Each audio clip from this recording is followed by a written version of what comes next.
जो बिहार का सीएम का चेहरा बनना चाहते हैं, बिहार का सीएम बनना चाहते हैं और बिहार के सीएम के साथ साथ वो अपने आप को एक मसीहा के तौर पर मुस्लिम समाज का दिखाना चाहते हैं। आज शेखपुरा की यात्रा उनकी टाएं टाएं फिश रही। तो मुस्लिम समाज ने शेखपुरा जिला में उनके जुलूस को नकार दिया है। अब तेजस्वी यादव का बयान तो से मुसलमान खुश होगा, लेकिन अब के टाइम का मुसलमान दिग्भ्रमित नहीं हो सकता है। बिहार का कोई भी जिला आप उठा लीजिए, बिहार का कोई गांव उठा लीजिए, उन्हीं के पार्टी के लोग मुसलमानों की जमीन कब्जा करते हैं। आरजेडी के लोग जी, उन्हीं के पार्टी के लोग कब्रिस्तान की जमीन कब्जा करते हैं। उन्हीं के पार्टी के लोग एक मुसलमान को मीमा बोलते हैं। वोट से पहले मुसलमान, वोट के बाद मारी साला मीमा। फुटबॉल है, एक फुटबॉल उसने मारा, एक फुटबॉल उसने मारा। मुसलमानों के साथ किसी ने आज 40 ये सरकार रही कांग्रेस की, मुसलमानों के साथ किसी ने इंसाफ नहीं किया। देखिए, जो कट्टरपंथी पार्टी है उसका यहाँ जगह नहीं है, उसकी जगह पाकिस्तान में है। सबसे पहले मैं मुस्लिम हूँ और हमारे देश के प्रधानमंत्री हैं। प्रधानमंत्री वो एक शेर प्रधानमंत्री है, दिलेर प्रधानमंत्री है, जिसने अमेरिका जैसे कंट्री को अपने सामने झुका दिया। बिहार मुख्यमंत्री बनने से चिराग पासवान कोई माइकल नहीं रोक सकता। बिहार में विधानसभा चुनाव होने हैं और ऐसे में तेजस्वी यादव और राहुल गांधी की अगुवाई में वोटर अधिकार यात्रा चल रहा है। आज वो यात्रा जो है वो बिहार के शेखपुरा जिले में पहुंचता है। अभी हमारे साथ उसी मुद्दे पे खास बातचीत करने के लिए लोजपा रामविलास के शेखपुरा जिले के अध्यक्ष इमाम गजाली जी हैं। बहुत स्वागत है सर आपका। हाँ, बहुत बहुत शुक्रिया आपका। और इनका तो और भी एक परिचय तो ये भी है, लेकिन उसमें सबसे प्रमुख परिचय इनका एक ये भी है कि इनको मूछ वाले मियाँ के नाम से पूरे भारत में लोग जानते हैं।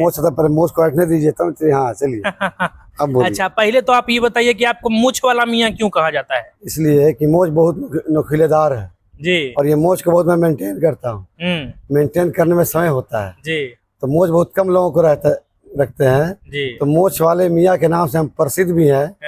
तो मूछ तो मर्द की शान है जी, मूछ नहीं तो मर्द नहीं जी।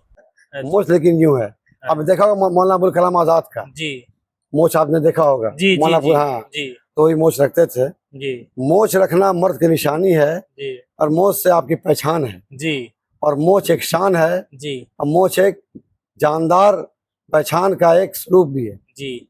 एक बात और बताइए, राहुल गांधी जो है बिहार में यात्रा कर रहे हैं, अब उस यात्रा में आज शेखपुरा पहुंचे, देखिए इसके बारे में क्या कहिए? दुर्भाग्य की बात यह है, राहुल गांधी शेखपुरा नहीं पहुंचे, शेखपुरा की धरती से उनको डर लग गया।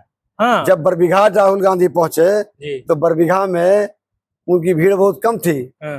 तो भीड़ कम रहने के बाद उन्होंने शेखपुरा प्रोग्राम को पोस्टपोन कर दिया कि शेखपुरा की धरती पथरीली धरती है। हाँ। ये पहाड़ों की धरती है, श्री बाबू की धरती है। और सबसे बड़ी बात यह है कि लोग वो अब जो अपने को कह रहे हैं लोक जननायक, यही ना कह रहे हैं। हाँ। पोस्टर में कर्पूरी ठाकुर की का प्रतिमा है और लोक जननायक कैसे हो सकते हैं? वो लोक जननायक तो एक ही है, वो कर्पूरी ठाकुर, जिनको पूरा हिंदुस्तान मान रहा है, पूरा दुनिया मान रही है उनको। इन पोस्टर पे वो राहुल गांधी लिख रहे हैं जननायक राहुल गांधी। राहुल गांधी बहुत अभी पॉलिटिक्स में उनको सीखना पड़ेगा। जिस तरह से वो ये यात्रा निकाला है, देखिए दोनों में है, तेजस्वी यादव भी और ये भी हैं। और मैं बता दूं, आज राहुल गांधी यहाँ नहीं आ सके, लेकिन तेजस्वी यादव शेखपुरा होके करके गए।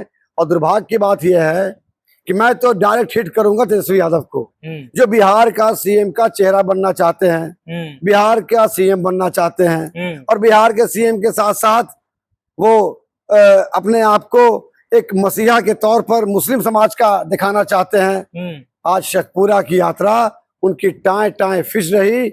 आप देखेंगे कि उनके साथ जो जुलूस निकला था उनका, आज रोड जुलूस, उसे मुसलमानों की तादाद कितनी थी। तो मुस्लिम समाज ने शेखपुरा जिला में उनके जुलूस को नकार दिया है और पूरे तरह से। और देखिए, जैसे रहेगा सोहबत वही असर आएगा। राहुल गांधी के साथ उनका सोहबत असंगत है, तो ड्राइवर आजकल है राहुल गांधी के, गाड़ी चलाते हैं। अब तेजस्वी यादव शेखपुरा आते हैं, ना उन्होंने कर्पूरी ठाकुर के प्रतिमा पर माला चढ़ाया, ना उन्होंने बाबा साहेब अम्बेडकर के माला व प्रतिमा में माला चढ़ाया, न सरदार वल्लभ भाई पटेल के प्रतिमा में माला चढ़ाया। और जब चेवारा होके मेरा गाँव चेवारा है, जब चेवारा होके निकल रहे थे तो गाड़ी की उनकी स्पीड 50 से 60 की स्पीड में होगी। जो आप देखेंगे स्पीड जो नापने का जो पुलिस का होता है जरूर उसमें स्पीड आया होगा। इतना स्पीड से उनकी गाड़ी निकलती है, लोग उनके जो समर्थक थे खड़े थे माला लेकर के हाथ उठा करके, और वो स्पीड से निकलते हैं, एक आदमी से मिलते भी नहीं हैं और चले जाते हैं उस मोड़ पर। ये अम्बेडकर चौक कहते हैं चेवाड़ा चौक को। बाबा साहेब जो संविधान के वो अपने आप को संविधान बचाने का एक मसीहा कहते हैं, उनको ये भी नहीं पता है कि संविधान जो लिखा, जो जिसने भारत को भारत बनाया, बाबा साहेब के प्रतिमा पर उन्होंने माला अर्पण करना भी गवारा नहीं समझा। ये है तेजस्वी यादव। और मैं बता दूं, नहीं, तेजस्वी यादव का आप ऐसे देख रहे हैं, तेजस्वी यादव का बयान शायद आपको याद नहीं है। तेजस्वी यादव का बयान आया था कुछ दिन पहले कि अगर मुसलमानों के तरफ कोई आंख उठा के देखा तो उसका ईंट से ईंट बजा देंगे। तो आप अभी मुसलमान हैं और आप उनके खिलाफ ऐसे बोल रहे हैं। मैं लोक जनशक्ति पार्टी का सिपाही हूँ। मैं बता दूं, मुसलमान की बात मुझ पर आऊंगा। सबसे पहले हमारे संस्थापक स्वर्गीय रामविलास पासवान जी जब जीवित थे, उस टाइम में हमारे प्रॉफिट मोहम्मद सल्लल्लाहु अलैहि वसल्लम, जो हमारे प्रॉफिट जो हम मानते हैं रसूल हमारे हैं, वो उनकी छुट्टी नहीं हो रही थी हिंदुस्तान में, वीपी सिंह की सरकार थी। तो वीपी सिंह की सरकार में उन्होंने ये जो छुट्टी रामविलास पासवान ने ही कराया। मैं और बता दूं, जब मुख्यमंत्री बनाने की बात हुई तो हमारे संस्थापक ने कहा लालू जी को कि आप मुसलमान को मुख्यमंत्री बनाइए, तो पीछे हट गए, मुसलमान को मुख्यमंत्री नहीं बनाए। देखिए, और अब उनके साहिबजादे हैं तेजस्वी यादव जी हैं। अब तेजस्वी यादव का बयान तो से मुसलमान खुश होगा, लेकिन अब के टाइम का मुसलमान दिग्भ्रमित नहीं हो सकता है। और रहा सवाल ये कि जो बोलते हैं कि मुसलमान पर जो आंच आएगा तो हम खड़े हैं, लेकिन मैं उनसे बोलना चाहता हूं, बिहार का कोई भी जिला आप उठा लीजिए, बिहार का कोई गांव उठा लीजिए, उन्हीं के पार्टी के लोग मुसलमानों की जमीन कब्जा करते हैं। आरजेडी के लोग जी, उन्हीं के पार्टी के लोग कब्रिस्तान की जमीन कब्जा करते हैं। उन्हीं के पार्टी के लोग एक मुसलमान को मीमा बोलते हैं। वोट से पहले मुसलमान, वोट के बाद मारी साला मीमा के। तो मुसलमान का उनके पास दो कंसेप्ट है, जब जब वोट आएगा मुसलमान हो जाएंगे, वोट खत्म होगा मीमा हो जाएंगे। तो इस टाइप से मुसलमान नौजवान समझ चुका है। एक तो दिग्भ्रमित करने की मशीन है तेजस्वी यादव, एक दिग्भ्रमित करने की मशीन है। उनका काम है कि सबको दिग्भ्रमित करना, सबको अफवाह फैलाना। और पहली बात मैं बता दूं कि शेखपुरा की धरती पर मुसलमानों की आबादी अच्छी खासी है। आज मुसलमान उनके सभा से वो इक्का दुक्का होगा जो उनके पार्टी के लोग होंगे, मुसलमान 10, 5, 100, 50 होंगे, केवल कार्यकर्ता। लेकिन जो मास मुसलमान का आना चाहिए वो नहीं था। मैं बता दूं, 10 साल यहाँ सांसद रहे चिराग पासवान जमुई लोकसभा में। जब भी चिराग पासवान शेखपुरा आए तब तक माला अर्पण किया। कभी आपको बाबा साहब के माला अर्पण किया, आपको क्या नाम है, कर्पूरी ठाकुर के यहाँ पे माला अर्पण करते थे, और फिर आपको पटेल साहब के यहाँ पे माला अर्पण किया। कभी भी चिराग पासवान ने अपने बड़ों का आदर किया, अपने बड़ों का सम्मान किया, कभी अपमान नहीं किया। जब इनके गुरु ही इस टाइप के होंगे तो चेला पर भी उसका असर होगा। तेजस्वी यादव तो एक अहंकारी हैं, इतने अहंकारी हैं कि अपने अहंकार के अंदर 60 से 50 की स्पीड गाड़ी दौड़ाते हैं चौक के ऊपर। कार्यकर्ता खड़ा रहता है, कार्यकर्ता को पूछते नहीं है। आप अगर जाइएगा, मैं तो चाहता हूं कि आप मुस्लिम गांव में जाइए, आप कब्रिस्तान के पास जाइए, आप वहां पूछिए मुसलमानों से कि ये जमीन कब्जा किसने किया, तो कहीं ना कहीं आरजेडी के आपको पंचायत के अध्यक्ष मिलेंगे, आरजेडी के प्रखंड के अध्यक्ष मिलेंगे, जिला के सचिव मिलेंगे या मस्जिद मिलेंगे। तो मुसलमानों का हिफाजत या मुसलमानों की रक्षा ये क्या करेंगे? इनकी नजर है मुसलमानों की जमीन पर कि मुसलमान की जमीन खरीदो और मुसलमान को तंग करो ताकि वो मुसलमान जमीन हमको मेरे पास हवाले करे। तो ऐसा संरक्षक नहीं चाहिए मुसलमान को। ये संरक्षक नहीं है, इनका नाम है स्वीट, यानी कि मीठा बोल करके मुसलमानों को दिग्भ्रमित करके। मुसलमान तो बेचारे हैं, स्वीट पॉइजन बोल रहे थे तेजस्वी। सुनिए, मुसलमान तो बेचारे हैं। मुसलमान कहा जाए, एक मुसलमान थाली पर एक आप फुटबॉल है, एक फुटबॉल उसने मारा, एक फुटबॉल उसने मारा। मुसलमानों के साथ किसी ने आज 40 ये सरकार रही कांग्रेस की, मुसलमानों के साथ किसी ने इंसाफ नहीं किया। और इंसाफ तभी मिलेगा मुसलमानों को जो मुसलमान की बात करेगा, बोले कि सच्चाई से बात करेगा। इसे हमारी पार्टी का एक ही नारा है, जात ना पात करे सबकी बात, उसी का नाम है लोक जनशक्ति पार्टी रामविलास। और हमारा जो नारा है चिराग पासवान का कि बिहार फर्स्ट बिहारी फर्स्ट, आपने देखा होगा कि बिहार फर्स्ट बिहारी फर्स्ट के साथ जितने भी युवा जुड़े हुए हैं, और हमारे पार्टी का एक समीकरण है माई समीकरण, माई से युवा, एम से युवा, और आपको एम से महिला और वाई से युवा, ये दोनों का महिला और युवा का समीकरण है। और इनके यहाँ माई का समीकरण मुस्लिम और यादव सिर्फ बेवकूफ बनाना, एक जात को टारगेट करना ताकि उस जात से हर जात खिलाफ हो, और अपनी बयान को मुस्लिम समाज के बेचारे भोले भाले मासूम नौजवान से वो बयान दिलवाते हैं जो हर समाज के खिलाफ बोलते हैं। तो इस तरह की मैं आपके चैनल के माध्यम से बोलना चाहता हूँ कि तेजस्वी जी, आप शेखपुरा की धरती से आपको जो डर लगा, और डर इसलिए लगा कि हम, और देखिए उनका इस बार बिहार के अंदर जाना मैंने कभी जिंदगी भर आ ही नहीं सकते हैं। एनडीए की सरकार बनेगी तो बनेगी, इस बार भी एनडीए की सरकार ही बन रही है।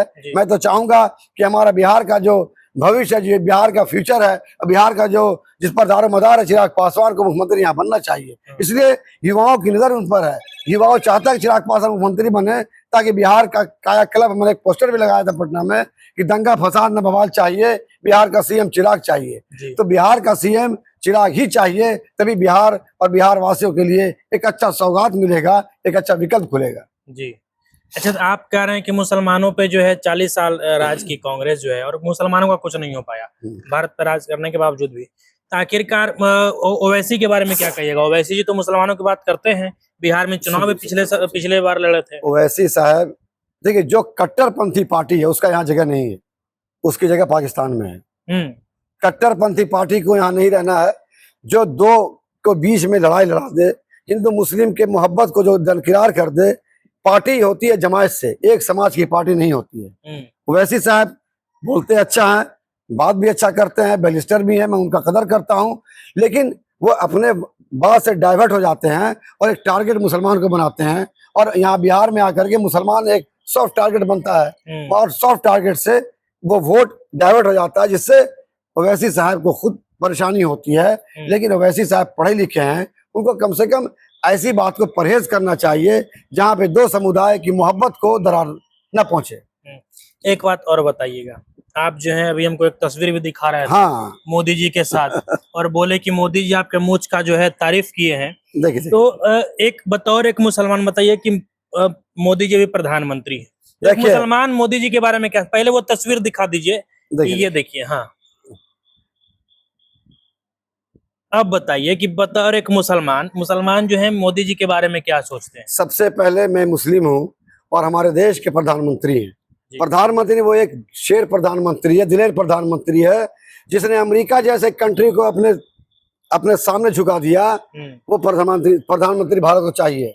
वो प्रधानमंत्री है जिसने भारत का झंडा पूरी दुनिया में लहराया, वो प्रधानमंत्री है। वो प्रधानमंत्री है जिसने पाकिस्तान का छक्का छोड़ा दिया, वो प्रधानमंत्री चाहिए। तो मोदी के ऐसा प्रधानमंत्री हिंदुस्तान को न कभी मिला था, न कभी मिलेगा। मोदी है तो मुमकिन है, मुमकिन है तो मोदी है। और मोदी जब जो बात बोलते हैं वो सटीक बोलते हैं। और जो मुस्लिम समाज, जो मैं जो आपकी बात को मैं पूरा कर देता हूँ, जो मुस्लिम समाज मोदी से, मतलब कि मोदी जी के नाम से, हमारे देश के प्रधानमंत्री के नाम से हमारे बहुत से लोग गुस्सा करते हैं। गुस्सा करने का वजह कुछ भी नहीं है। जो पार्टियां हैं वो दिग्भ्रमित करती हैं, उनके नाम को दिग्भ्रमित, उनके बात को लेकिन प्रधानमंत्री तो मोदी जी हैं। उनका बात था सबका साथ, सबका विकास और सबका विश्वास। ये तीन मुद्दे पर लेके चलते हैं वो। दुनिया कुछ बोले, लेकिन हाँ, दुनिया को उन्होंने अपने कदमों में झुका दिया। उसे कहते हैं नरेंद्र मोदी। और नरेंद्र मोदी वही शेर है जिसने पाकिस्तान को, छोड़ दीजिए पाकिस्तान का जो आका है अमेरिका, उसको भी जवाब दिया। अच्छा, इस बार बिहार में क्या कहिएगा? एनडीए की सरकार तय है? बिहार में एनडीए की सरकार तय है, कोई माई का लाल नहीं रोक सकता है एनडीए को आने से। और बिहार में ये भी बता दूं कि बिहार मुख्यमंत्री बनने से चिराग पासवान कोई माई का लाल नहीं रोक सकता। फिर नीतीश कुमार जी कहाँ जाएंगे? तो बूढ़े उन्होंने आशीर्वाद दे दिया, बेटा जाओ तुम मुख्यमंत्री बनो। अच्छा, चिराग जी को आशीर्वाद मिल गया, बहुत पहले दे दिया, बंद कमरे में। उनको जो है ये तेजस्वी जी भी चाचा बोलते हैं। नीतीश कुमार चाचा तो बुजुर्ग है, चाचा बोलना चाहिए, हमारे बुजुर्ग हैं। और विकास पुरुष के नाम से नीतीश कुमार ने जो काम किया, जो उनका अधूरा सपना, अधूरा काम है, उसको चिराग जी पूरा करेंगे। क्लियर कह दिया। और नीतीश जी विकास पुरुष मुख्यमंत्री के नाम जाने जाते हैं। पूरे बिहार के अंदर रोड का जाल बिछा दिया। आने ने क्या नहीं किया। इससे पहले देखते थे लोग निकलने में डरते थे सड़कों पर, आज बेखौफ लोग निकलते हैं, तो वो नीतीश कुमार की देन है और एनडीए की देन है। इसलिए हर का एज होता है, हर का। तो नीतीश कुमार जी से हम लोग रिक्वेस्ट करते हैं कि आप अपना आशीर्वाद अपने बेटे चिराग पासवान को दीजिए, अपने भतीजा चिराग पासवान को दीजिए, ताकि बिहार को एक बिहारी फर्स्ट का नेता मिले और सबका सम्मान करने वाला, बिहार को बिहार बनाने वाला एक अच्छा प्रभावशाली नेता चाहिए बिहार को। जैसे मोदी जी से पूरा दुनिया कांपता है, और से बिहार से चिराग पासवान से सारे अपराधी, सारे भ्रष्टाचारी, सारे जो गलत काम करने वाले हैं वो बिहार छोड़ के भाग जाएंगे या फिर सही हो जाएंगे। अच्छा, जाते जाते एक आखिरी सवाल, बिहार में क्या अब MOI समीकरण अभी भी है या फिर? कोई समीकरण नहीं है, MOI समीकरण ध्वस्त हो गया है। शेखपुरा ने आज बता दिया कि कोई समीकरण नहीं है MOI। तेजस्वी यादव भूल भुलैये में है, टाइट फिश उनका यात्रा हो गया। उनकी पार्टी का एक ही काम है, उनके लोगों का एक ही काम है कि मुसलमान को मुसलमान बोलो वोट के टाइम, वोट के बाद बोलो साला मीमा को मारो, साला मीमा, ये काम है। आप कहीं जाइएगा एक जबान में साला मीमा, अरे मारी मीमा के, वोट से के पहले मुसलमान, वोट के बाद मीमा। वाह तेजस्वी जी वाह, आप तो महान आदमी है। चलिए, बहुत बहुत धन्यवाद समय देने के लिए। और अब आपकी जो कुछ प्रतिक्रिया कमेंट बॉक्स में दे दीजिएगा। आपको पता चल गया होगा कि आखिरकार तेजस्वी यादव और राहुल गांधी का ये जो वोटर अधिकार यात्रा है वो किस हद तक शेखपुरा जिला में सफल रहा। अभी के लिए फिलहाल इतना ही, अब मुझे दीजिए इजाजत। जय हिंद।